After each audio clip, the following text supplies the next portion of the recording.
आपको पता है कि हमारे ज़मींदार एक्शन कमेटी के दोस्त पिछले एक हफ्ते से लगभग प्रोविंशियल असम्बली के बाहर एक सिट इन उनका था, जो कि उनका कॉन्स्टिट्यूशनल राइट था। और अच्छी बात ये थी कि इस सिट इन में ना कोई गमला टूटा, इस सिट इन में ना कोई कानून को हाथ में लिया गया और एक कॉन्स्टिट्यूशनल राइट को एक्सरसाइज किया गया। उस पे जब हमारे मुज़ाकरात हुए, प्रोविंशियल असम्बली की एक कमेटी बनी, उसमें मेरे बहुत सारे रफ़क़ा जो यहाँ मौजूद हैं वो उस कमेटी का हिस्सा थे, वज़राए कराम थे, कुछ अपोजिशन से दोस्त थे। उन्होंने इनके साथ मुज़ाकरात किए और फिर मेरे पास इनका नुमाइंदा वफ़द तशरीफ़ लाया और हमने इनके साथ जो मुज़ाकरात किए तो बड़ा जेन्युइन मसला है बलूचिस्तान का कि बलूचिस्तान के जो ज़मींदार हैं उनको सब्सिडी दी जा रही थी इस पर, बिजली की फरहमी पर। बड़े अरसे से, बड़े दहाइयों से ये चला आ रहा था सिलसिला। दो के अब क्योंकि वक्त डिफरेंट है, उस वक्त बिजली बड़ी सस्ती थी और अब हालात बड़े मुख्तलिफ हो गए हैं, पाकिस्तान बड़े फ़ाइनेंशियल क्रंचेस में है।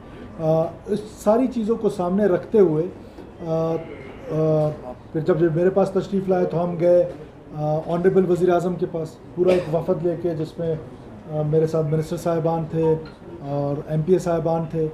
हमने वज़ीर आज़म साहब से मुलाकात की। वज़ीर आज़म साहब ने भी अपनी तमाम टीम को वहाँ पर बिठाया। हम उनके बड़े तहे दिल से शुक्रगुज़ार हैं कि उन्होंने हमारा जो मुतालबा था कि इन ट्यूबवेल्स को सोलराइज़ किया जाए,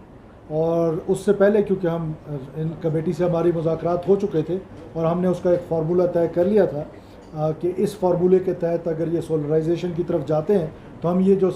लगभग 27-28 हज़ार सोलर ट्यूबवेल्स हैं जो कैस्को के सब्सिडी पे चल रहे हैं, उनको हम सोलराइज़ कर देंगे। तो जनाब वज़ीर आज़म ने हमारी जो रिक्वेस्ट थी उसको मनोअन माना, और जिस तरह हमने कहा,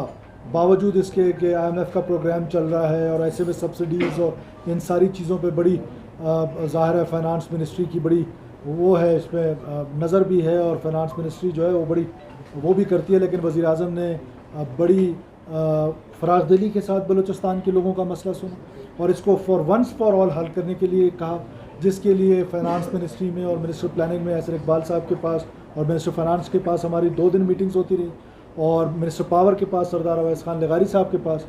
फाइनली हम इस नतीजे पे पहुँचे कि हम with in a month in तमाम सोलर जो हमारे ट्यूबवेल्स हैं इनकी हम सोलराइजेशन की तरफ जाएंगे, और उसका जो फार्मूला तय करेंगे वो उसकी एक चीफ सेक्रेटरी साहब की क़यादत में मैंने एक कमेटी बनाई है जो 3 दिन के अंदर अंदर हमको उसका फार्मूला बताएंगे कि किस तरीके से हम इस 50 अरब रुपए को यूटिलाइज़ करेंगे। जो 50 अरब रुपए हैं उनमें से 40 अरब रुपए जो हैं वो फेडरल गवर्नमेंट ने दिए हैं और 10 अरब रुपए आपकी प्रोविंशियल गवर्नमेंट अपने लोगों के लिए इस मद में खर्च करेगी, और ये 50 अरब रुपए जो हैं वो ज़मींदारों को दिए जाएंगे। और जब तक ये सोलराइजेशन होती है, यानी 1 महीने का वक्त है इसमें, 1 महीने तक आज रात 12 बजे से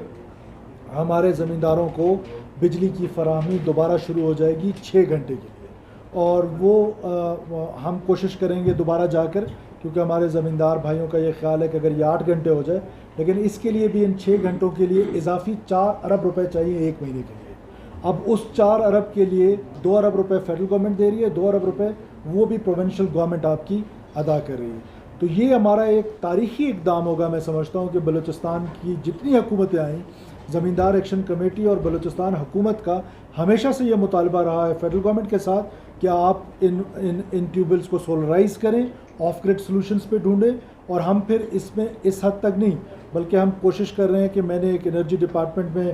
टास्क कर दिया है कि हम बलूचिस्तान के जो बाकी टाउन्स हैं, जो बाकी वो हैं जहाँ जहाँ बिजली की कंजम्पशन होती है, हमारी कोशिश है कि हम वहाँ पर भी ऑफ ग्रिड सॉल्यूशंस पे जाएं और सस्ती बिजली की तरफ जाएं, और सस्ती बिजली जो है वो सोलराइजेशन हो सकती है, कोई हमारे कोस्टल बेल्ट पे विंड कॉरिडोर्स हैं, वो विंड मिल्स हो सकते हैं। सो हम उन तमाम इक़दामात की तरफ जाएंगे जिससे आम बलूचिस्तानी जो है वो मुस्तफ़ीद हो, आम बलूचिस्तानी को फ़ायदा हो, आम बलूचिस्तानी जो है उसके रोज़गार के मौक़े उसको मिल सकें, और वो इस दहशतगर्दी, इस बेचैनी के आलम में अपने रोज़गार का उसका फ़िक्र जो है, फ़िक्र माश, उसको हम कम कर सकें। तो मैं एक बार फिर ज़मींदार एक्शन कमेटी का शुक्रगुज़ार हूँ, अपने तमाम रफ़क़ा का शुक्रगुज़ार हूँ जो मेरे साथ रहे वहाँ वज़ीर आज़म साहब के पास, जिसमें अपोजिशन के दोस्त भी हैं, और मैं शुक्रगुज़ार हूँ वज़ीर-ए-आज़म साहब का और उनकी सारी टीम का कि ये हमारा एक देरीना, हमारा डिकेड से ये मसला चल रहा था, वो उन्होंने हल कर दिया है।